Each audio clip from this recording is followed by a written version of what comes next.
Hey everybody, today I am doing another topic video, and this week we are talking about our favorite acting performances and why. Before we get into that, I'm going to plug my website as always. It is deepfocuslens.com. I am an artist and I do commission portraits and I sell prints of my work.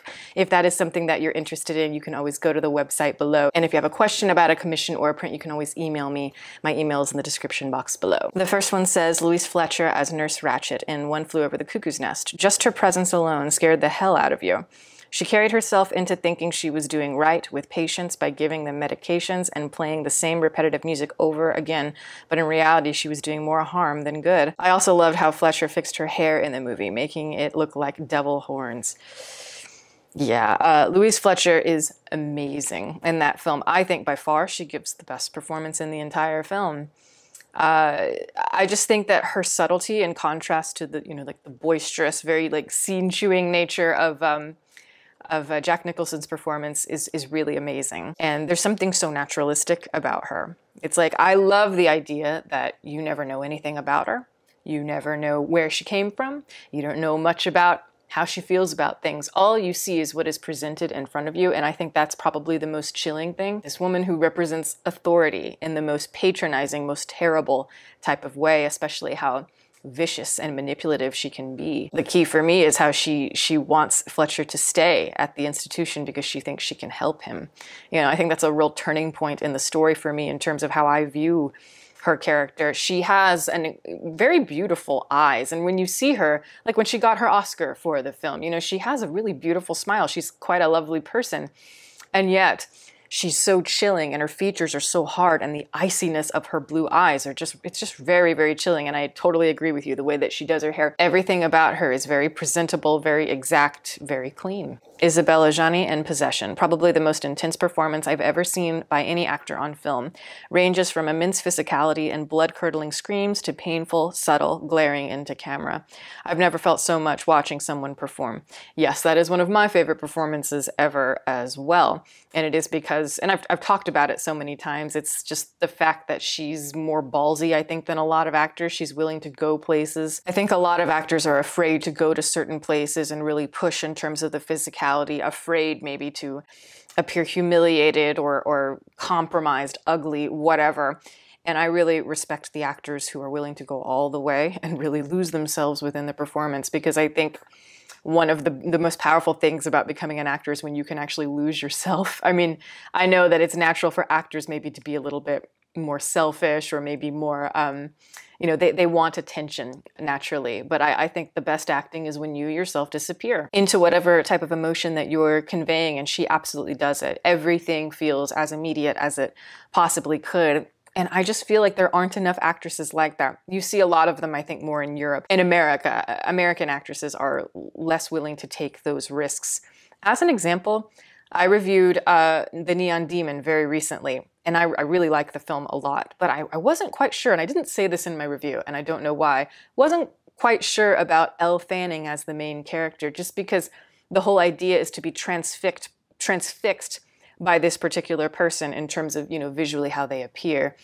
And I just don't feel that Elle Fanning, I think she's an excellent actress. I just don't think she quite has that magnetism that, they're building up in this way. And I feel like somebody like Isabelle Huppert does. Like, I feel like she could have played that part. And I would believe in all of this turbulence and this enigmatic presence that is beneath this very beautiful exterior. Ellen Burstyn in Requiem for a Dream always shatters my heart. She captures the effects of loneliness and toxic hope in such a gripping way that one can't help feel incredibly sorry for what she's doing to herself. Yeah, and Ellen Burstyn is a very accomplished actress. I think that's an example of an American actress who has it going on, absolutely. And I do think that this is one of her best performances, or I should say maybe just in terms of her overall career, I think it's one of her crowning achievements, because it was later in her career and she's really going for it, really pushing in terms of the physicality and what she can do. She's also really losing herself in the performance, and you need to in a type of film like Requiem for a Dream, which is very dependent on its editing and just the visceral experience of everything. It's a very impulsive type of film. So somebody like a Sarah Goldfarb has to be fully convincing, full on insane by the end of it. She's absolutely terrifying in it. There's excellent makeup going on, but I really do think a lot of it is is just how amazing she is as a performer. Julieta Masina in Knights of Cabiria. She truly portrayed Cabiria in all her moods masterfully. The fierceness, the charisma, but at the same time the vulnerability and her longing for a better and happier life. The compelling facial expressions as well as the subtle mannerisms are what really make that performance authentic. And the final shot is just perfect. One of my favorite movie endings. Not only is this my favorite performance of hers, and in my opinion, her best, but she is a huge part of why this is my favorite Fellini film. Yeah, Knights of Cabiria is also one of my favorite movies. Cabiria is one of my favorite characters, and Julieta Masina, I think it's one of the best performances I've ever seen. I did my own video on this like 7 years ago or something like that, where I talked about my favorite performances, and I know I included that one on there. Because yes, I think there's something really amazing how she can capture such a comedic physicality, like a very Chaplin-esque sort of screwball comedy there. And yet she has this laugh away from a tear sort of melancholy, devastating pain as well. And she can always, you know, slip back and forth between the two, and it's utterly convincing. It's this mask that she wears, and as it slowly cracks, she still has that eccentricity. She still has that childlike abandon, that naivete, and that sort of energy that is very exciting, and she can break your heart. And yes, I agree. The final image in that movie of her smiling through the tears is one of the most devastating, and that could have so easily fallen flat. But it doesn't. It comes fully to life. But yeah, I mean, I'm trying to think what was on my list. That absolutely is one of them. And I think I talked about like Elizabeth Move-In in a film like Day of Wrath by Carl Dreyer. That's an extraordinary sort of, it's all in the look. I like performances that are very cinematic in terms of you can say a lot with your face. Her magnetism, yet the mystery behind those eyes, I think is very, very intriguing about that film. I like performances like All About Eve. Bette Davis, the bravura of that performance is just extraordinary. I like Katharine Hepburn in Lion in Winter. I love Barbara Streisand in Funny Girl. That is one of my all-time favorite performances. The film itself is not particularly great, but she is just every moment. If you don't fall in love with her, you're a lost cause. Vivian Lee in Gone with the Wind. Oh, goodness. Yes, see, here we name another one. The way she plays a selfish, narcissistic character but still manages to make her likable and able to be empathized with is really impressive. What an amazing character Scarlett O'Hara is in Gone with the Wind. That is one of the toughest performances to pull off. It is very rare in movies. It was back then, it is now, for a movie to be really epic like that. And I mean like a big war story that is over 3 hours long, multiple set pieces and, you know, all that sort of stuff. It's very rare that there's a woman at the center of a film like that, which really changes things, especially a woman this flawed, a woman that is allowed to be a human. You don't see that very often, especially in these types of movies. This is a woman who is fully manipulative, and she is extremely strong, and she knows what she wants, and she goes for it. She has a magnetism and a power to her, an electricity that is astounding, but yet at the same time, you want to strangle her always. And I don't know who could do that other than Vivian Lee. I love the fact that she's British. There's something about the artfulness in the way that she performs that is very British in style compared to American. And I think it works because there's something a little bit performative, which I think kind of lends itself to the manipulative aspects of Scarlett O'Hara. But also, you know, she knows what to do with her body. She knows how to intrigue people. She knows how to charm them. All of those things. I think you can't write that. I think Vivian Lee was just like, that was magic when they found her. They were this close to casting Paulette Goddard in that film. And, you know, if you watch her, her screen tests, which they're all on YouTube, she's very, very good. I think she would have been excellent. But there's just something about Vivian Lee. Again, it's that electricity. It's that special something that you can't quite verbalize. She has it, and she takes it, you know, to a whole nother level. Kim Novak in Vertigo. She's absolutely brilliant, and I truly believe the perfect casting for Madeline. Thank God Vera Miles did not get that part. The way she just draws you in with her scenes is just fantastic. I can't take my eyes off her every time she's on screen. She's also essentially playing two different characters, and for a moment, I didn't even realize it was the same actress. I was truly blown away. Thank you for saying so. You know, anytime I say that, I get a lot of people saying, no, Vera Miles should have played the part, which I find shocking. I really do. So I'm glad to hear you say that. I remember hearing Hitchcock talk about Vertigo, and this is all on YouTube as well, but it's like, he talked about how he had just the worst actress ever, and how sad he was, of course, that Vera Miles got pregnant, you know, before the production. So he had to recast. But to me, I don't have this experience. I'm like, no, thank God Vera Miles wasn't cast. And not to say anything about Vera Miles. She's fantastic. I really like her. But there's something about Madeleine. She can't just be pretty. She's got to be beguiling. She's got to be beautiful in a way that is dangerous, a way that is compelling. It looked very moth drawn to a flame sort of thing. And there's something about the iciness to Kim Novak that keeps her very removed, very chilling. It's that mystique that's very interesting. And yes, as you say, I had the same experience. The first time I saw the film, when she plays, you know, her real self, if you want to say, I had no idea it was her. She completely changes herself.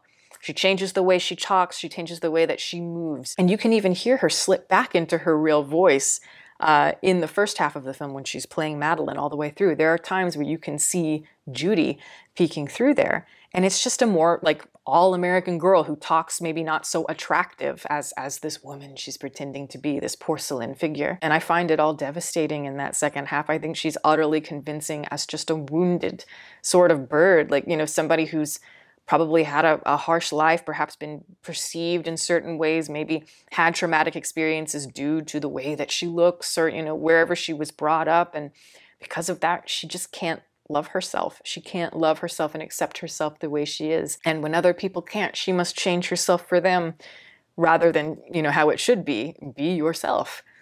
I don't know. I honestly think that Kim Novak is really a revelation in that film. I'm quite sad that Hitchcock doesn't care for the performance, and I'm quite sad that a lot of people don't. Sissy Spacek in Three Women. She ostensibly plays two different characters, but does it without drastically changing her acting style. She portrays so much innocence, sweetness, and darkness all in one film. She is so cinematic, and she has so many facets all in one look. Just like her presence has that, which makes her perfect for films. But it's not just a look that she can give, you know. I think certain people just have a look that doesn't necessarily have to do with talent all the time. She has the talent and the versatility to convey all kinds of different characters. And this is a perfect example of that. It's a more subtle version, I think, of like Carrie, because she's similarly going from kind of like a little girl, very innocent girl, to, you know, it's a coming of age story, and she's becoming a sexual woman by the end of it. And it's very similar here.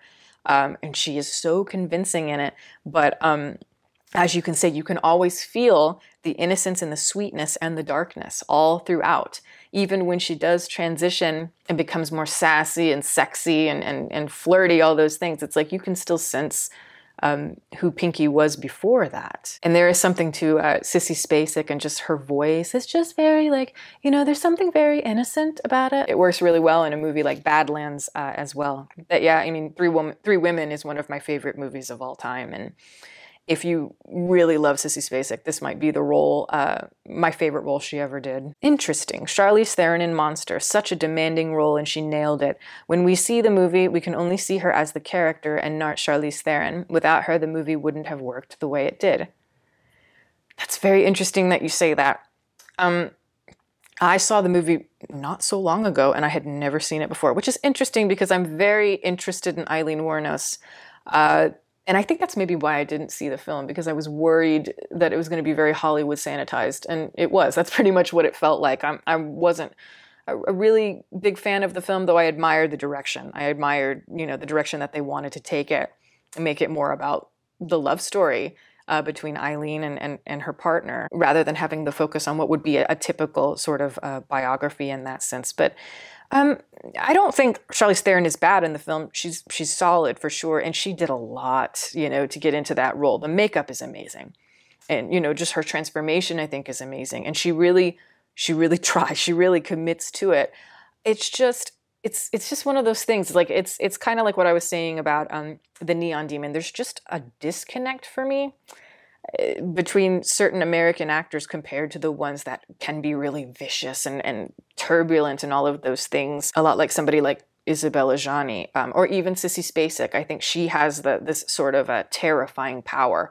And I don't think that Charlize Theron has the meanness in the eyes and just quite, I don't think she quite captures that manic, visceral intensity of Aileen Wuornos. I mean, when you look at Aileen Wuornos, there's just a danger to her. And I feel like this film almost tried too hard to sympathize with her. And I just don't think that Charlize quite went there. You know, there's a lot going on externally, and there's a lot that she's doing, and yet it's not quite being internalized for me. So there's just a little break there. That does happen a lot for me in Hollywood movies where they try really hard to do the makeup to appear like somebody else. Oftentimes I feel like all of that can end up distracting, I think, from what could be a really interesting performance. But yeah, I know I'm probably really in the minority on that one, but that's just kind of how I feel about it. It's solid, it's fine, but I think there are people that could have really taken it into interesting directions, that character. But those are just a few, and I really like doing this, so I'll do one for actors probably next time. But that is the video. Thank you guys so much for watching. Over here you will see my patrons. Thank you guys so much for your support. If you are interested in supporting, the link for that is below, as well as the rest of my social media information. You can watch more videos here, and you can subscribe if you'd like. Catch you next time.